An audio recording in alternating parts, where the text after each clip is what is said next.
आज की एक और बड़ी खबर है। कल जिस पर बहुत बवाल और हंगामा हुआ, अब और ज्यादा उस पर प्रोटेस्ट हो रहा है। खबर है जूता कांड पर संग्राम शुरू हो गया। दरअसल ये सीजेआई को आप देख रहे हैं, सीजेआई पर हमला किया जिस वकील ने, वो ये वकील है राकेश किशोर। राकेश किशोर को कोई अफसोस नहीं है जो उन्होंने किया है देश के सबसे बड़े जज के आगे। अगली तस्वीर मैं आपको दिखाऊं, लेकिन प्रदर्शन हो रहा है। आम आदमी पार्टी के कार्यकर्ता वकील के खिलाफ जिसने सीजेआई पर हमला किया उसके खिलाफ प्रोटेस्ट कर रहे हैं।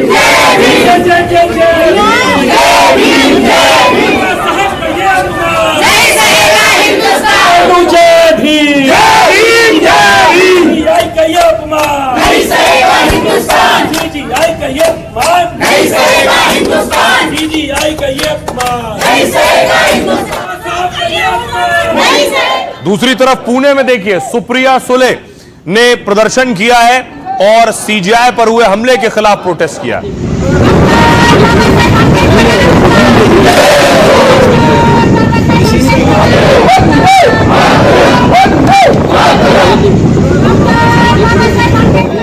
सौरभ भारद्वाज ने एक तस्वीर ट्वीट की है, देखिए।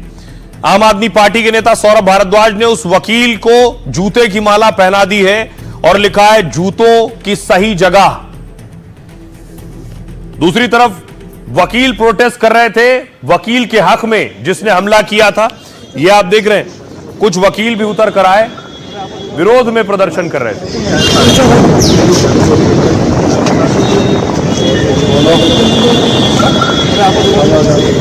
उन्होंने एक्शन किया, मेरा रिएक्शन था, ये जो भी था। न पछतावा न मलाल न माफी, बस सपने में मिला आदेश ही काफी है। ये ठसक है उस आरोपी वकील की जिसने काले कोट को अपने काले कारनामे से बदनाम कर दिया, सर्वोच्च अदालत के मुखिया पर जूता उछाल दिया। ना मुझे कोई इस बात का अफसोस है कि क्या हुआ क्या नहीं। जिस मुद्दे पर पूरे देश में बहस छिड़ी है, सोशल मीडिया से लेकर सड़क तक हंगामा मचा है, इस विवाद की जड़ आरोपी वकील राकेश किशोर को न अपने किए का अफसोस है और न ही वो पश्चाताप करना चाहता है, बल्कि भगवान और बुलडोजर के नाम पर खुद को सही साबित करने में लगा है। मुझे ये बता दो कि जिन लोगों के खिलाफ बुलडोजर चला रहे हैं, उन्होंने सरकार की संपत्तियों पे कब्जे कर रखे हैं, बड़े बड़े महल बना रखे हैं, होटल बना रखे हैं, मैरिज के लॉन बना रखे हैं, उन्होंने उनके खिलाफ क्या योगी जी जो बुलडोजर चला रहे हैं वो कार्रवाई गलत है? सनातन के नाम पर इंसाफ की चौखट पर प्रहार करने वाला और न्याय के सिद्धांत को कलंकित करने वाला अपने गुनाह को ग्लोरीफाई कर रहा है और उसका समर्थन करने वाले भी उसे नायक की तरह पेश कर रहे हैं। लेकिन क्या कानून की किताब और जनता की अदालत इन्हें माफ कर पाएगी?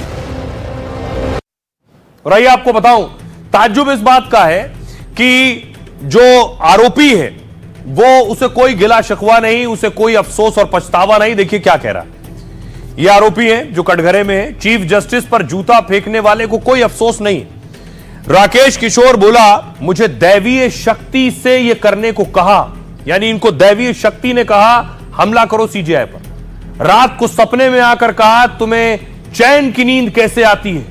इसके बाद सीजेआई के एक्शन पर जूता फेंकने वाली प्रतिक्रिया दी इन्होंने, क्योंकि मैं सीजेआई के भगवान विष्णु पर दिए बयान से आहत हूं।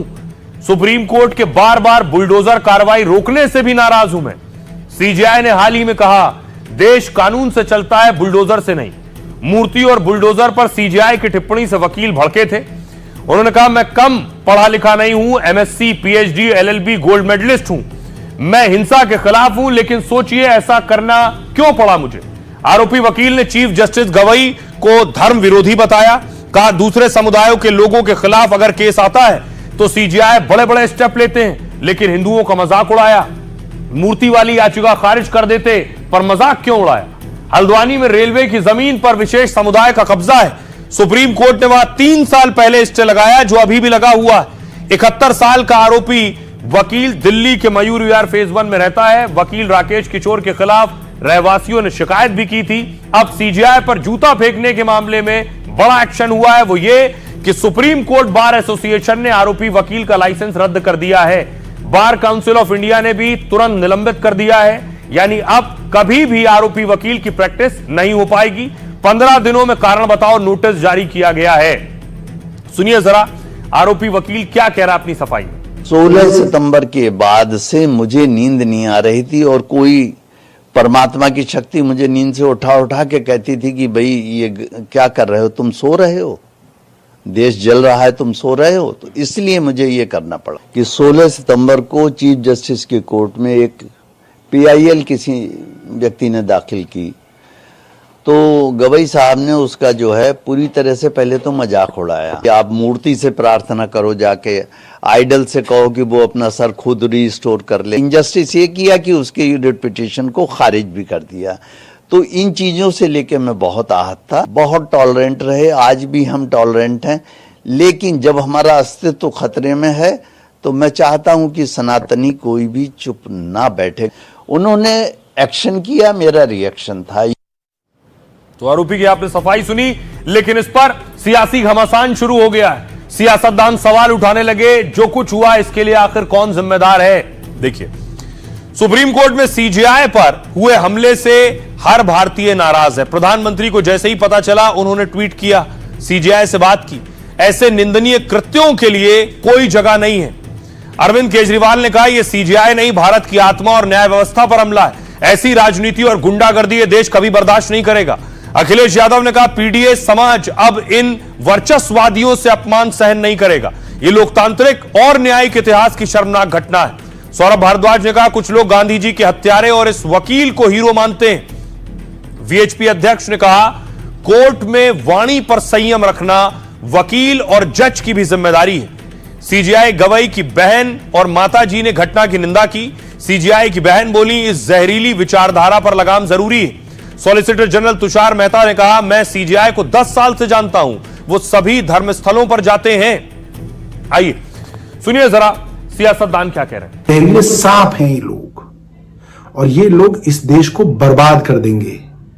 सबसे पहले इन लोगों ने मुसलमानों को टारगेट किया, फिर इन्होंने सिखों को टारगेट किया, फिर इन्होंने बौद्धों को टारगेट किया, और आज ये दलितों को टारगेट कर रहे हैं। अगर देश के लोग इन लोगों के खिलाफ आवाज नहीं उठाएंगे तो ये हमारे पूरे देश के सामाजिक ताने माने को तहस नहस कर देंगे। इस तरह का जूता फेंकना बहुत बड़ा गलत है, हम इसका धिक्कार करते हैं, निषेध करते हैं।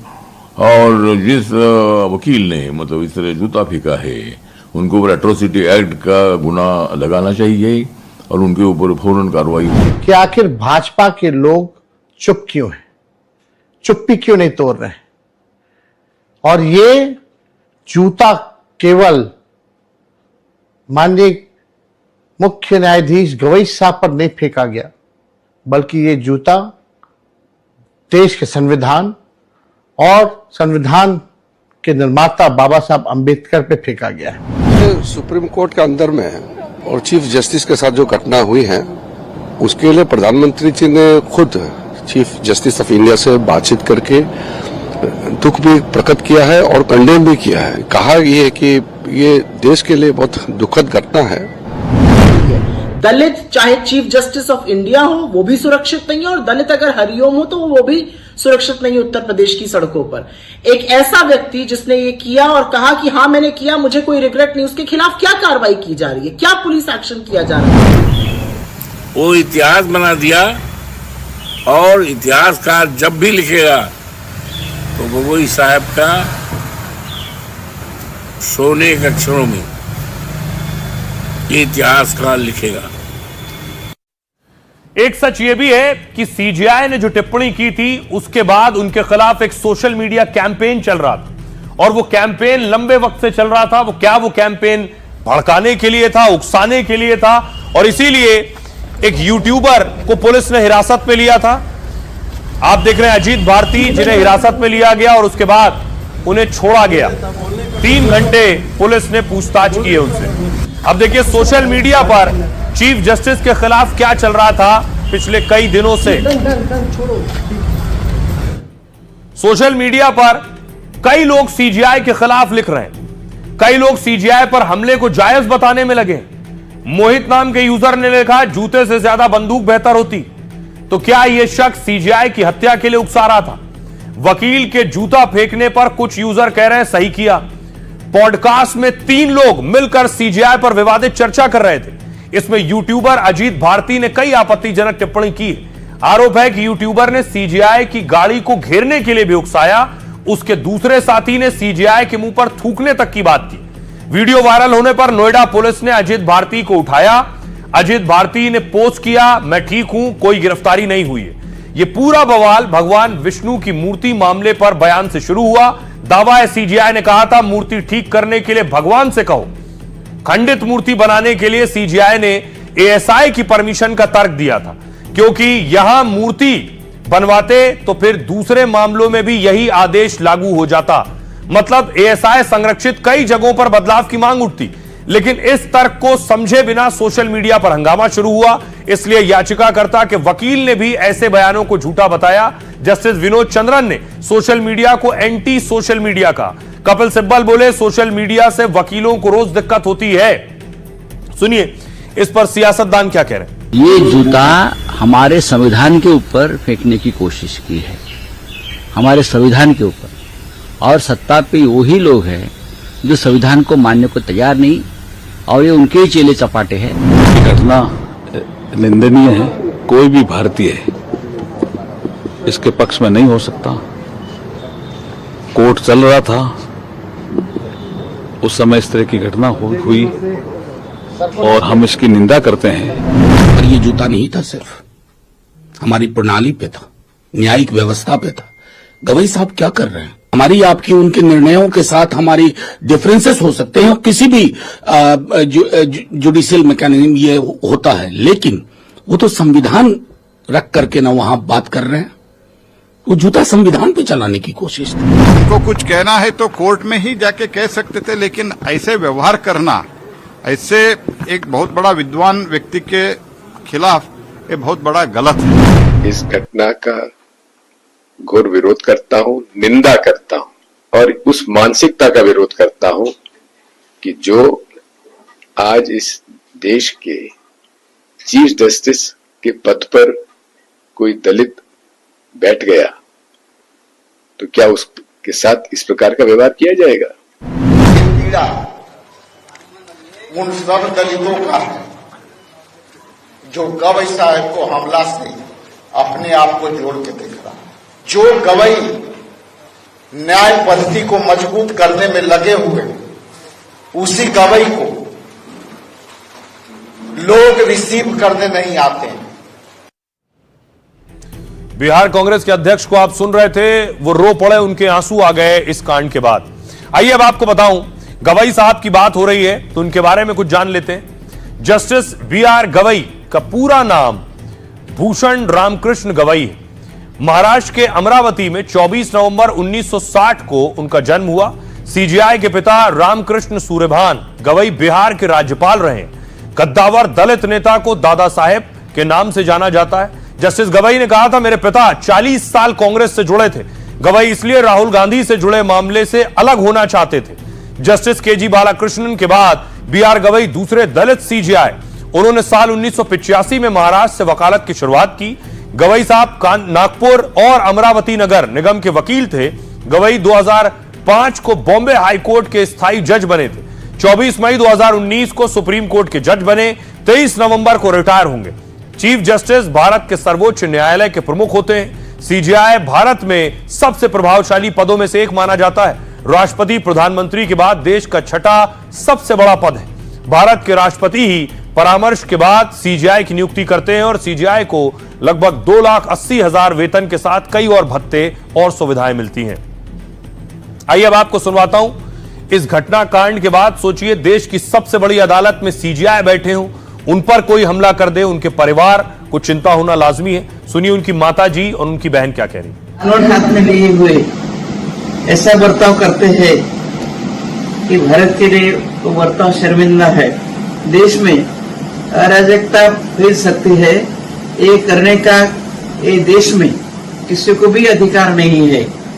ये जो हमला हुआ है ये पर्सनल लेवल पे डेफिनेटली नहीं है। ये जो हमला है हमारे संविधान, हमारे कॉन्स्टिट्यूशन का हमला है। हम कॉन्स्टिट्यूशनल राइट्स, हमारे देश के कॉन्स्टिट्यूशनल राइट्स को प्रोटेक्ट करें। ये सिर्फ हमारे लिए नहीं, पर जो फ्यूचर जनरेशन आने वाली है, जो नेक्स्ट पीढ़ी आने वाली है, उनको हमको एक सुरक्षित भारत देना है।